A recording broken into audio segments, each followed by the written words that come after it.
Welcome to episode 5. I'm your host, Anish Patel, and this is 5 for Podcasting. As always, a big thank you goes out to everyone who subscribed, followed, rated the podcast, reviewed the podcast. All that is greatly appreciated. If you haven't already, uh, go ahead, subscribe to the podcast anywhere you get your podcast from.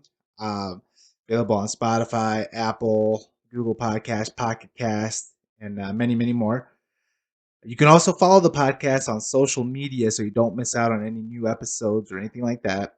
On Twitter and Instagram, same handle for both. It's at 5 for podcasting.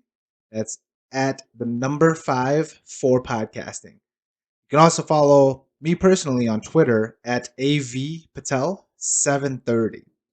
So again, big thank you to everyone who's already subscribed, and if you haven't already, please go do so. As always, we have a lot to talk about today. Pretty eventful weekend in sports. We got some awesome NBA games as always. We had big news in soccer with Messi wanting out of Barcelona. We had, hockey moving into the second round, which has been fun to watch. And then, as always, every week we have our gambling picks. So let's go ahead and get right into it. So this week I wanted to start off by talking about the NBA, and more specifically Luka Doncic. Um, he has already been awesome in these playoffs. He's only 21 years old, and he has been, a wrecking ball.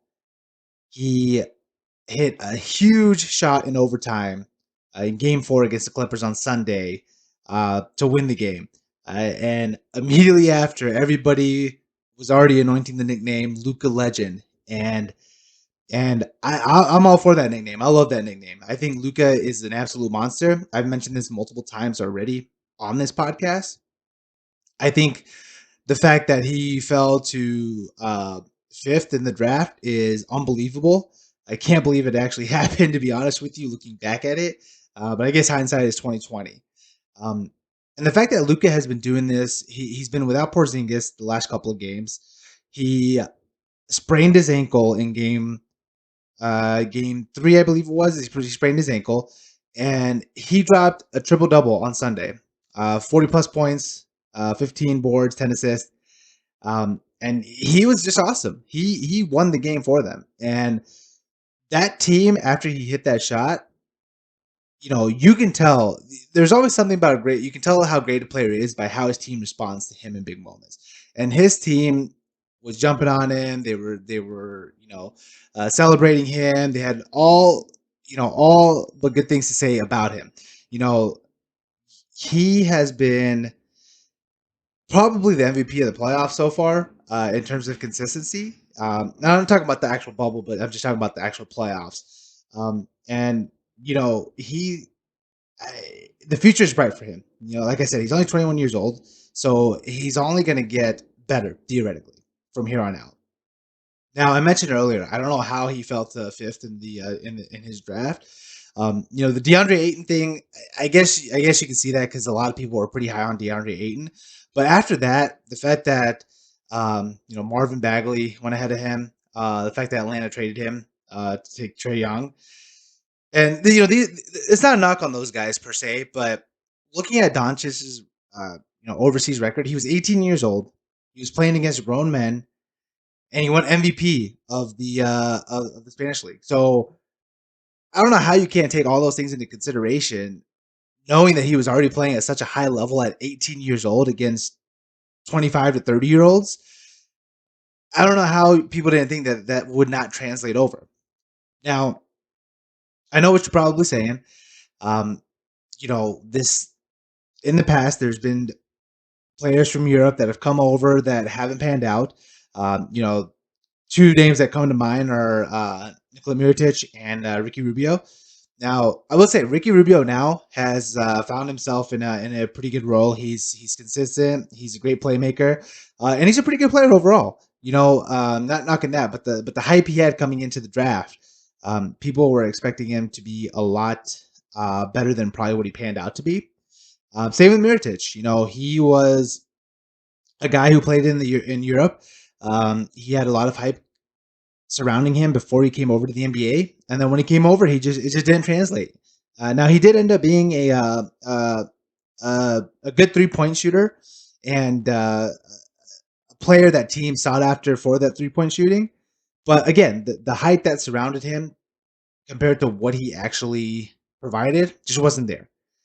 And I can see why maybe teams were hesitant on Luka because of those reasons. But again, neither of those guys won MVP in their league.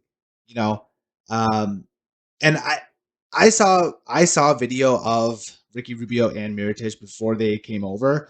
Uh, Rubio, his game's kind of the same. He was more of a setup guy and a playmaker, so his game didn't really change too much. I think for him, it was just the pacing in the NBA that kind of got to him. But for Mirotic, some of the drives that he was making in Europe, I was watching those and I was thinking in my head, I'm like, there's no way he's going to be able to do that in the NBA. The NBA is a lot more physical. It's the guys that you're going up against in the paint are a lot bigger than what you're seeing in the Europe League. So Mirotic, I just knew that it wasn't going to translate over. Now, when I watched Luka's tape, the things he was doing in that league at his age were just phenomenal. Like I said, 18 years old, one MVP. So I just, to me, I didn't see how it wouldn't translate over. And that's kind of the big thing with Luka. Now, I know yesterday in game 5, Clippers blew them out. Clippers blew Dallas out. Doncic's ankle looked like it was getting the better of him in yesterday's game. And that was bound to happen, and Porzingis has been out for the last 2 games as well. So that kind of puts a lot more pressure on Luka. So, it kind of all caught up to him. So we'll see how they bounce back again in tomorrow's game. It'll be interesting to see. Hopefully Luka can put in another masterpiece and extend the series there.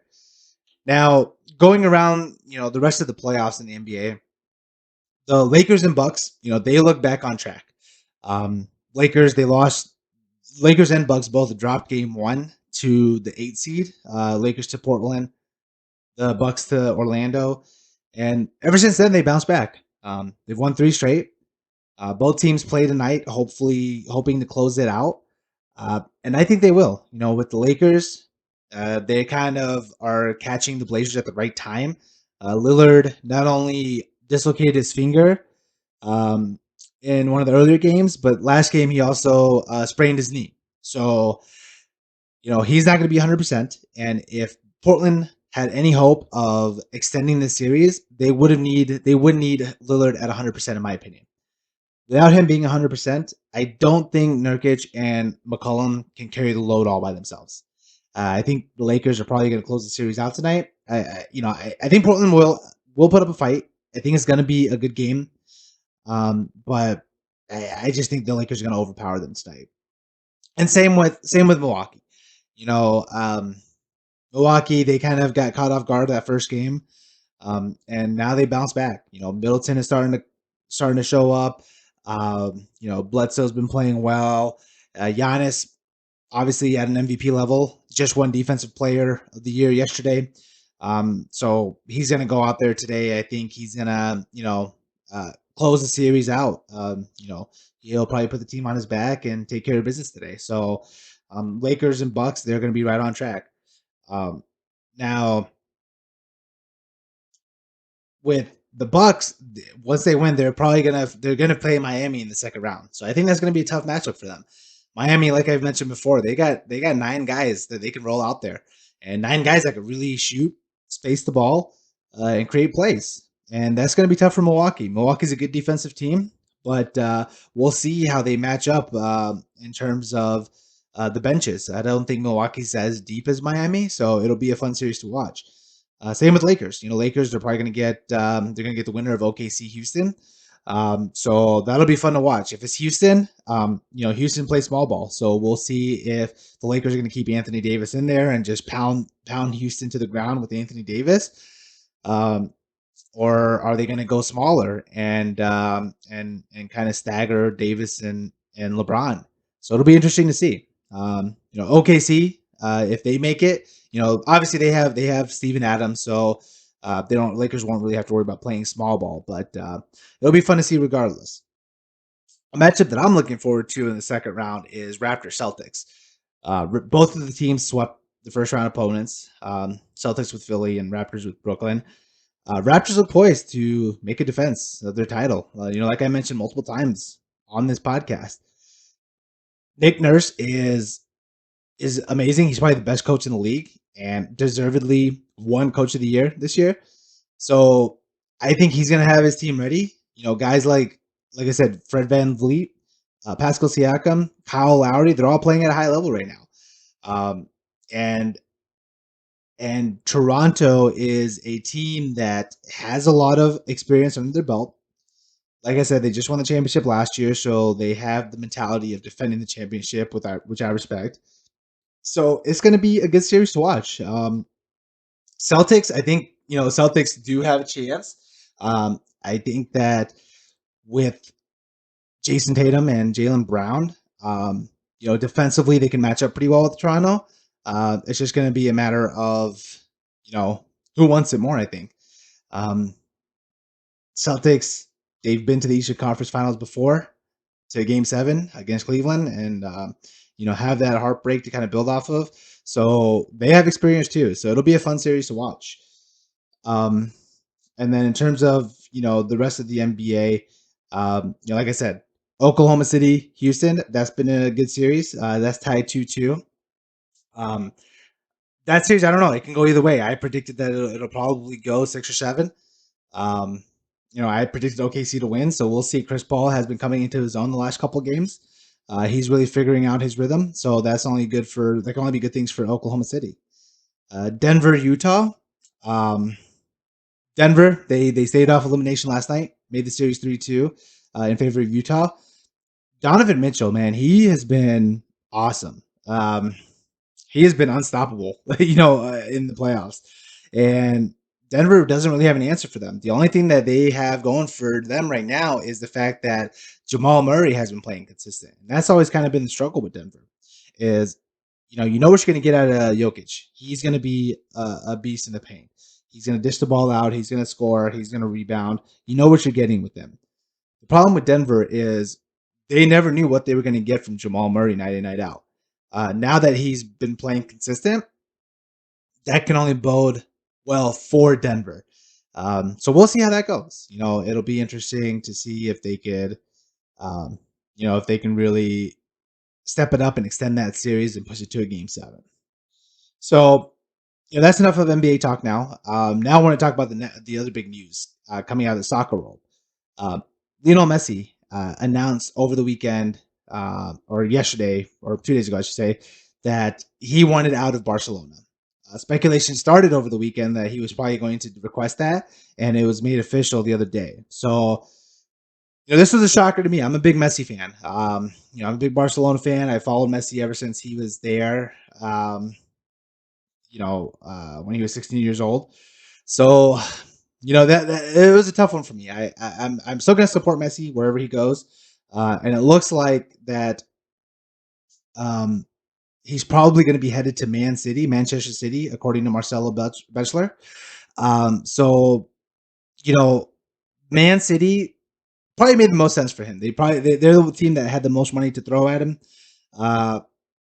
Pep Guardiola, it was his old manager at Barcelona, and him and Pep have a really good relationship. So it doesn't surprise me that he wanted to go back and play with him.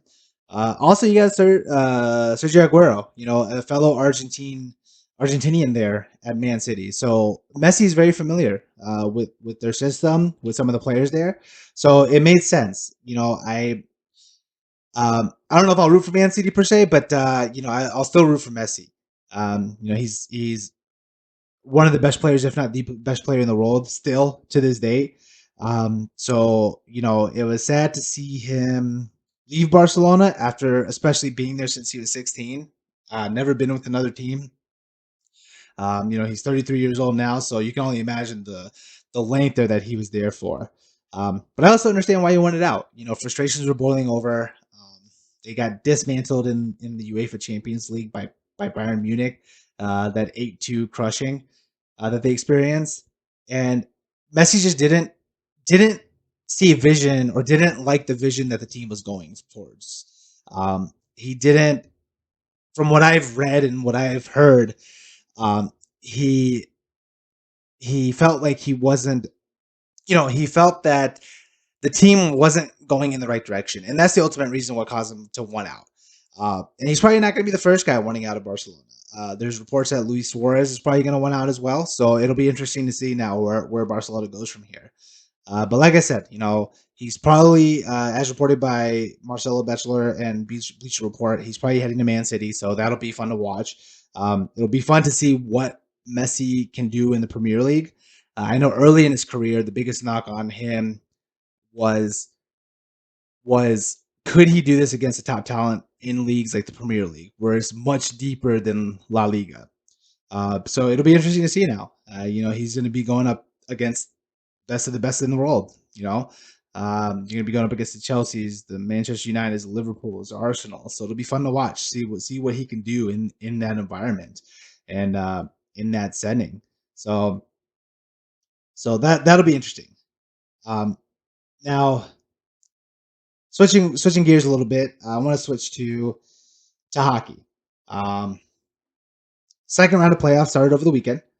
You have Bruins versus the Lightning. You have Islanders versus the Flyers. You got the Stars versus the Avalanche, and then the Golden Knights versus the Canucks. Lot of good series, a lot of good matchups.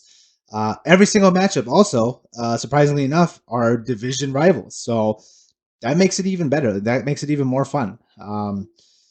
I always enjoy when playoff matchups are division rivals, just because the teams know each other so well. Uh, there is an ingrained hatred there already between the teams, so there's definitely more fun to watch. The one team that's really stood out to me and continues to stand out to me though are the Islanders. They killed the Flyers in the first game 4-0, and they just continue to surprise me every game. They seem to get stronger every game. They are the true epitome of what a team is from top to bottom. And again, that's a big testament to Barry Trotz. Trotz is one of the best head coaches in the league right now. And the fact that Washington did not want to pay him after he brought them a Stanley Cup boggles my mind, especially considering that Washington just fired their coach for losing in the first round. So two said Islanders, by the way, to their old head coach. So the fact that they didn't want to pay him just boggles my mind. Islanders, it'll be interesting to see how the Flyers respond to them, but the Islanders seem poised, man. They seem like they know what their goal is. They know how to handle their business. They come prepared every game. They rarely have a night off. Even in games they've lost, they've looked good. They didn't lose because of lack of effort. They lost because that night the other team was the better team. So those are all good signs for the Islanders. They've only lost 2 games since being in this playoff bubble, in the qualifying round and the first round. So, I think they're going to make a deep run. The next round, I think, is where they're probably going to face the biggest problem, whether they play the Bruins or the Lightning. Both of those teams are awesome. Their series is now tied 1-1. Bruins, I thought, were one of the teams that impressed me the most, as I talked about last week. They can very well easily be up 2-0 in this series. They lost game 2 in overtime, but like I said, they can very well be up 2-0. So I'm not too worried about them in terms of what they can do. The Lightning, on the other hand, they're a good team too.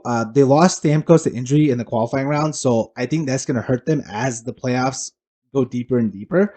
Not having that secondary threat there with Kucherov, so it'll be interesting to see how they move forward without him. They've been doing just fine so far, and I expect them to do fine. Moving forward regardless, because their team, again, they've made deep runs in the past. They've been there before. They have a lot of guys who have a lot of experience, and they have a lot of guys who can score and make plays. So that series will be a good one. I think another series that's going to be a good series is the Golden Knights and the Vancouver Canucks. That series is also tied 1-1.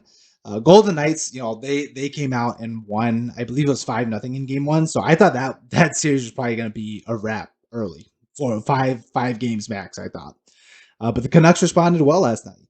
Again, division rivalry. So the Canucks know the Golden Knights. They're familiar with them. They've played them a few times already in the regular season. So that's what makes playing division rivals so much fun in the playoffs, because even if you get blown out in one game, that has no bearing on the next game or the game after that. So Golden Knights, again, they were also one of the teams that I really liked, as I talked about last week. I think they're still going to be fine. Robin Leonard has been playing great in goal. They have depth scoring as always, so I think they're going to be fine. I think the series is probably going to go 6 or 7 now, especially considering the way Vancouver responded. So regardless, that series is going to be fun to watch. Uh, Same with the Dallas Stars Avalanche series. Stars are up 2-0 surprisingly in this series, and this is surprising, especially considering how easily Colorado handled the Coyotes. Um, so I don't know if that's just because they don't match up well with Stars or what it could be. I think personally, it is the matchups. I think the Stars um, can put matchups on the ice that slow down Colorado's top players. And that's kind of where Colorado's strength is the speed from McKinnon, the speed from Rantanen, Landeskog, those guys to create plays and to wear the defenses down. And Dallas has the bodies that can slow them down. They have a lot of experience up front. They have a lot of guys who know how to make smart decisions and smart plays in the playoffs, and that's proving to be beneficial right now for them. Like I said, they're up 2-0 in the series, so it'll be interesting to watch. How that progresses. I think Colorado will bounce back though. They're too good and too talented to not respond and not to bounce back. So, I think they'll be okay moving forward. So, okay. So now what I want to do is I want to transition over to my gambling picks. Before we do, we'll take a quick break and then we'll come back into the gambling picks. This podcast is brought to you by Anchor. Anchor is the easiest way to make a podcast. Not only is it free to use, but it provides you with creation tools that allow you to record and edit your podcast right from the comfort of your own mobile device or computer. Anchor also takes care of distributing your podcast for you, so you don't have to worry about making sure you go to Spotify, Apple Podcasts, Google Podcasts to make sure your latest episode is uploaded. Anchor takes care of it all for you right from the comfort of their website. You can also make money from your podcast with no minimum listenership using the sponsorships provided by Anchor. It's pretty much everything you need to make a podcast all in one place, and I can vouch for that.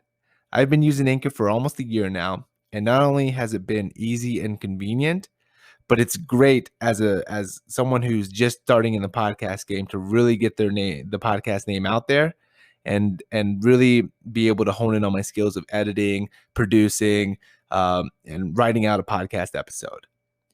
So if you haven't started using Anchor yet and you're looking into getting into the podcast game, download the free Anchor app or go to anchor.fm to get started today.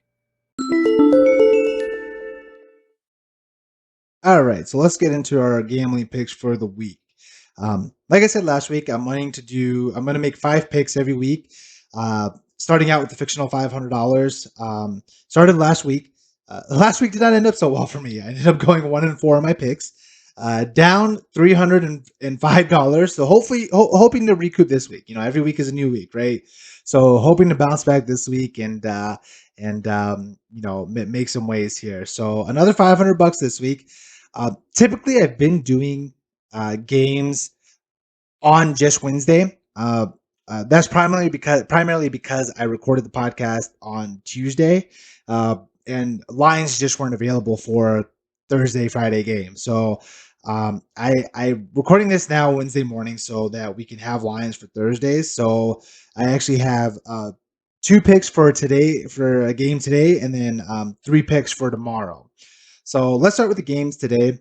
Both my picks today are in the Dallas Stars Colorado Avalanche game. The first pick is the over under. I am going to bet the over at 5.5. I'm going to put $150 on that. 5.5 seems like an easy number for these teams to hit. They've already hit it in both the first games, so I have full faith that they'll be able to hit that over today as well. Another bet I'm going to take is Colorado and the money line at minus 140. I just like Colorado to make a bounce back here.